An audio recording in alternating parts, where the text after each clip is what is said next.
Good morning, entrepreneurs. Welcome to Monday. You are tuned in to the Non-Corporate Network, the worldwide leader in entrepreneurship. My name is Chaz Vandemotter. And I'm Dustin Trout.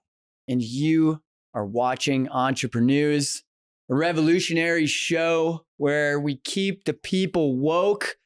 We give you the unbiased, unfiltered takes of the top 6 trending small business stories. We debate them for 3 minutes each. And then Dustin goes home crying to mommy, and I go home with a championship belt, and we move on with our days. Worked on it all weekend, and that's all you got, huh?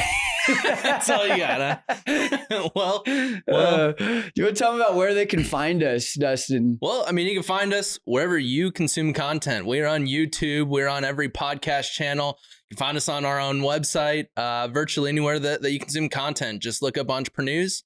You'll find us. Podcast, YouTube, Facebook, Twitter, MySpace, everywhere. All right. Well, without further ado, let's get into our first story. Microsoft will let its employees work from home permanently. Their staff is over 150,000 workers are going to be able to take advantage of these remote offerings. And Kathleen Hogan, Microsoft's chief people officer, probably need one of those, chief people officer, says the COVID-19 pandemic has challenged all of us to think, live, and work in new ways. We will offer as much flexibility as possible to support individual work styles while balancing business needs and ensuring we live our culture. Dustin, should more companies be going remote permanently? It's interesting. I mean, I'd love to see how it unfolds. I mean, it sounds great. But I think what these companies are going to realize is, oh, wait, we don't have to spend all this money on renting buildings. And I mean, Facebook already rolled it out to where you go from Silicon Valley over to somewhere in Alabama. They're going to pay you that cost of living. So you're going to pay deduction. I don't think that they're going to bring down their costs. So Microsoft, I doubt Teams is going to come down in cost. So it's, I like it because it gives the employees the flexibility. But I think a lot of companies are going to increase their profitability, not pass it on to the consumer and take advantage of the situation. More so, I mean, when it comes to taxes, if I leave California and come to Arizona, California already has passed a law saying that those taxes have to stay in California. So now you have Arizona that's paying for roads and education for me who's living in Arizona, but they're not getting any tax revenues. So I love the idea, but I mean, it's going to create a ton of implications. And I think a lot of back and forth between multiple states on who gets to keep the revenue. Yeah. This is a classic case of virtue signaling directly out of the tech sector. Again, this is, here we are in the name of productivity, in the name of culture, in the name of our amazing workforce. We're going to let you guys work from home because we are so gracious, and you can thank us by worshiping us and being so happy that you get to stay home. But really, it's just going to make us way more profitable. That's the whole idea here, Dustin. I mean, this is something that I can see right through, and the other side of this too is that business has to be done face to face to an extent. And we're losing the way we communicate with each other through virtual mediums. We're losing the creativity that we can have in being in the same room and brainstorming. We're reducing the innovation that we can create by being 1,000 miles away from each other and not being able to put our heads together in a meeting or go and have lunch together and talk things over. So yeah, I do think that this is going to create a window of opportunity for a lot of good businesses. As we're mentioning, there's a lot of greed and profitability that companies are going to suck. If they can figure out how to pass it on to the consumer and their employees, they're going to see tons of white space. And so it'll be interesting to see what companies take advantage of it and what companies shower their target audience with it. That is true. That is true. Well, getting into our next story, remote work is not just a trend. It is now an aesthetic. Slack has partnered with Haan, the men's clothing provider, to create a line of Slack shoes, Dustin.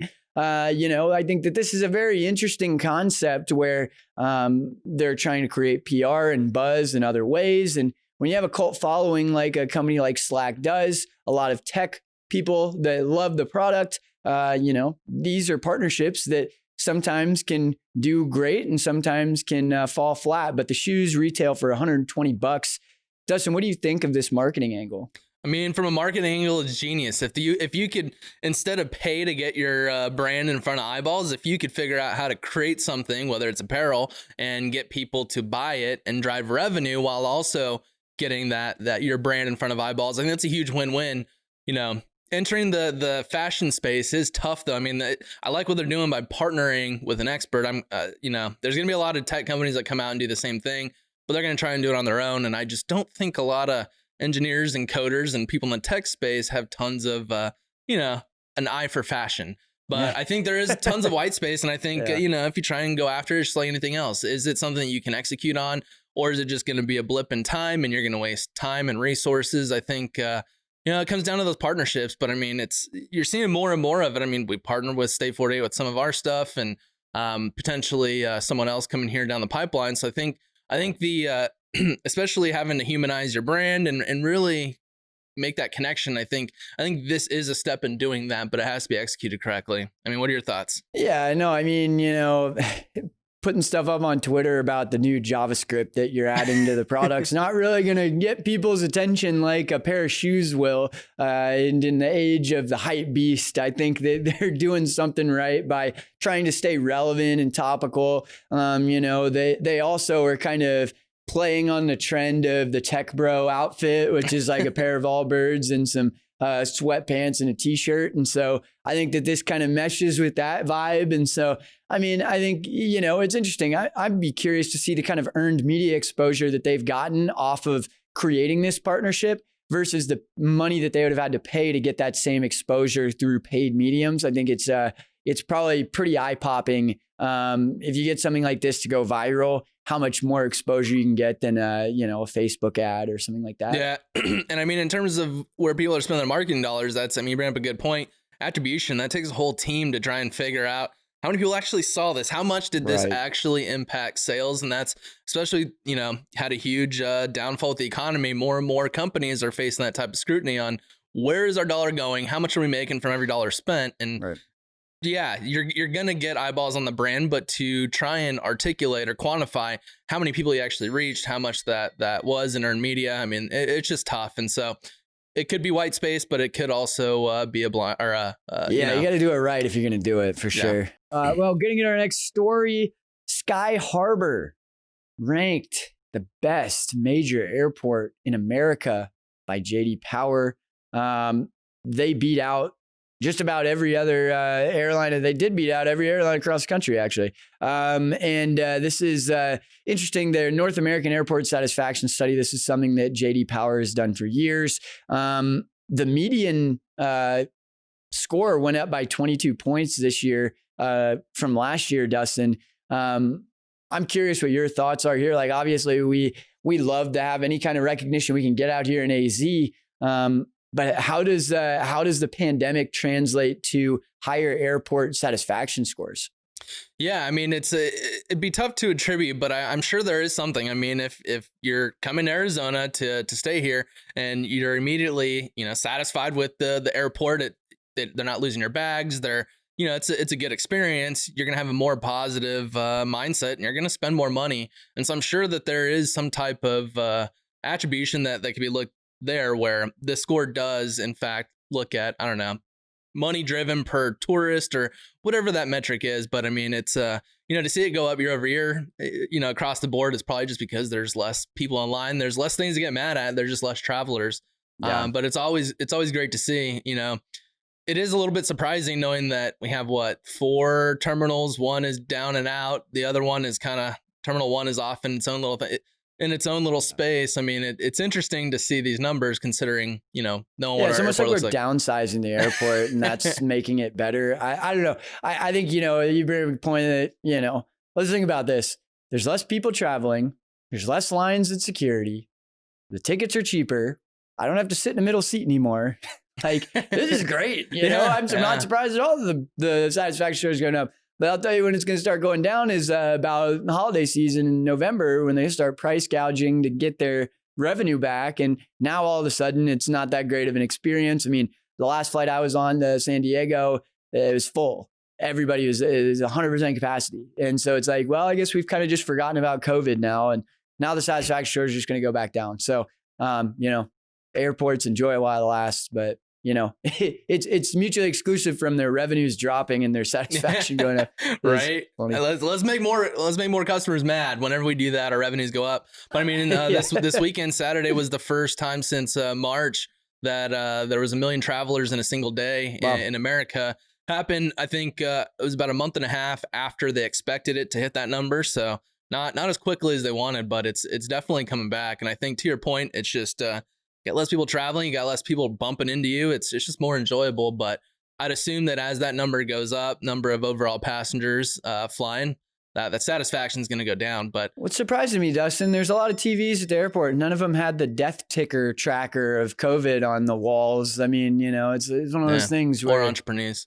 Yeah, it's like, you know, you just gotta. Yeah, trust in you got to trust in these companies, and you know, I think that the airlines have recovered well, and hopefully we'll be able to kind of get back to some normalcy there, and that can drive some better consumer spending. Before we get into the next story, I want to mention that we are powered by State 48. As Dustin mentioned, I mean, we probably should come out with like a EIC shoe or something. Sweet, you know, like Slack did, but State 48, amazing company, doing an amazing job here in Arizona.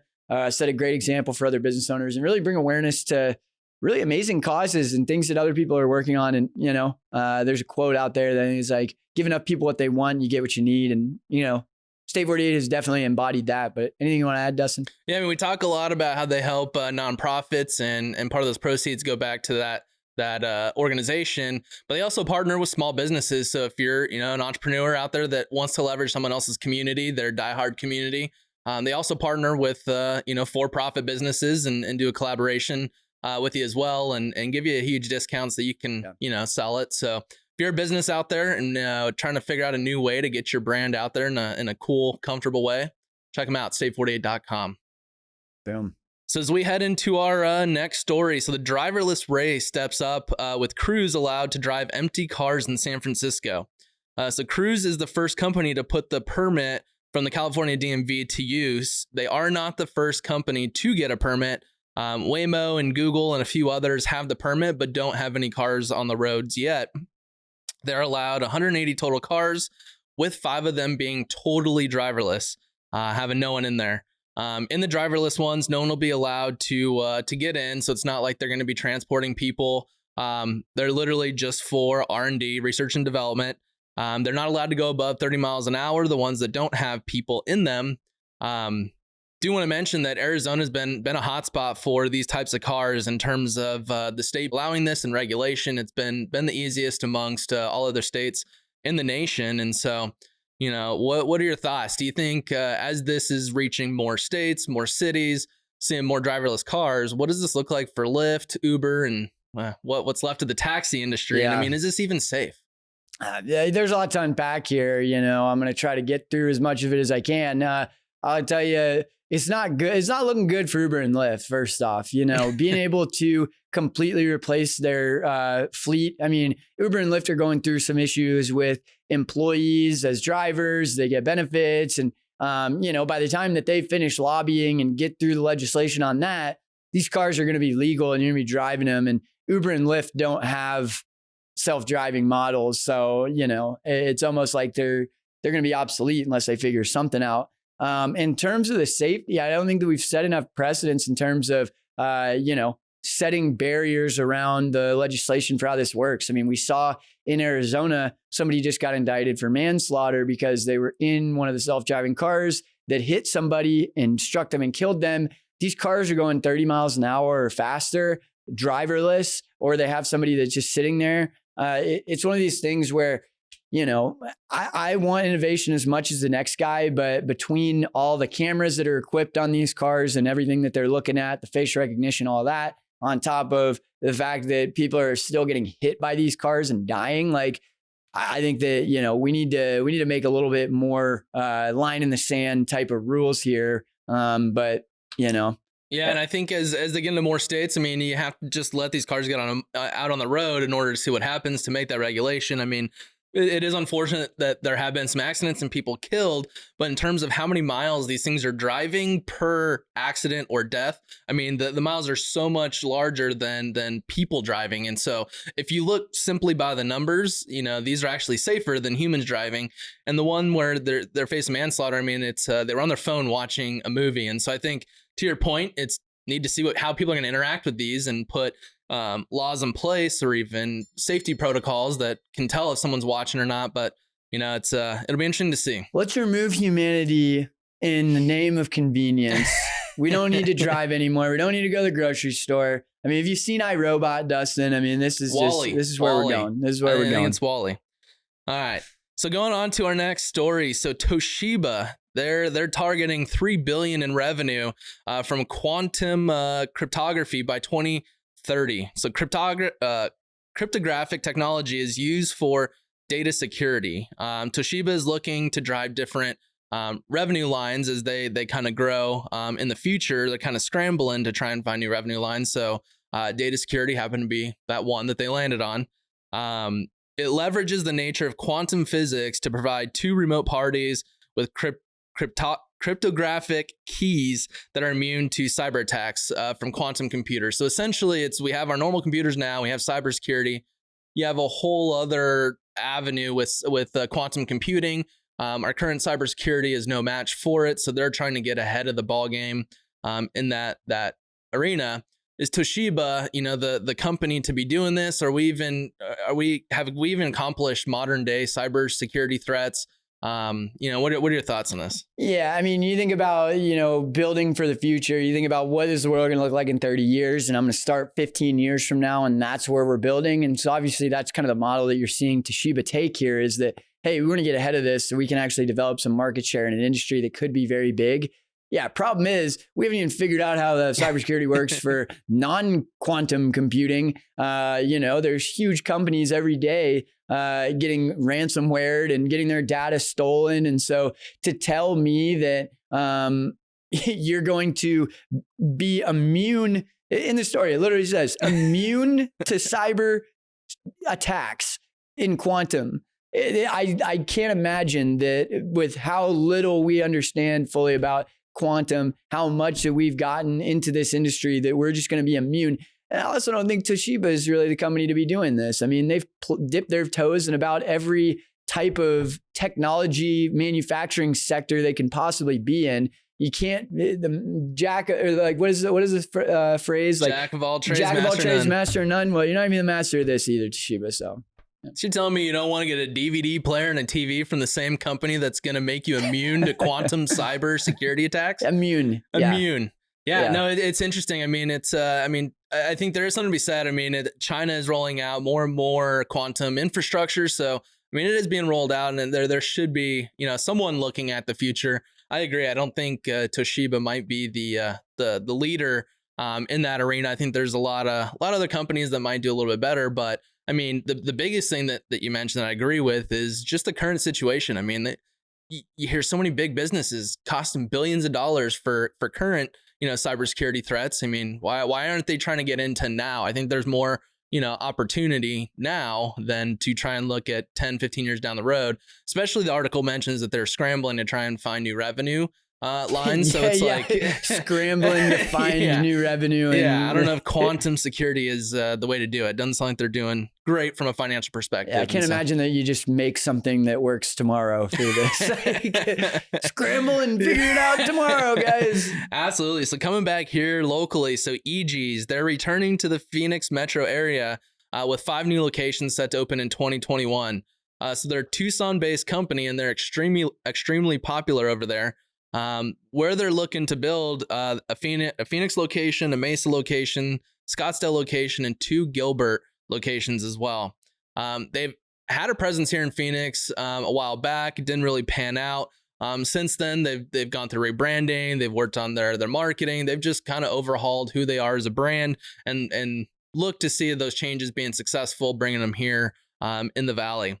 They're known for their frozen drinks and grinder sandwiches. So, they failed once. Chaz, do you think they're gonna do it well with 5 locations? Going on with COVID. Yeah, it's.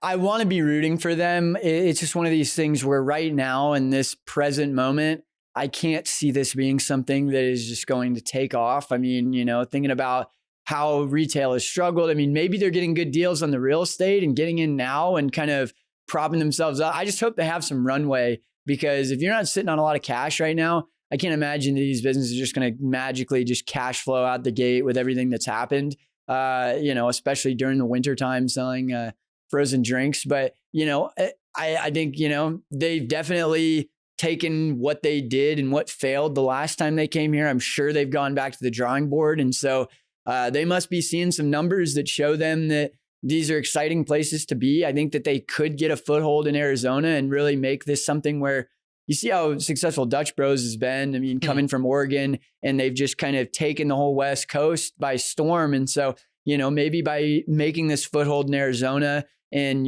becoming a household name here, that they can then take that and grow more. So all the best to them. But yeah, I mean, it's definitely a tricky time to be getting into 5 in-person restaurants.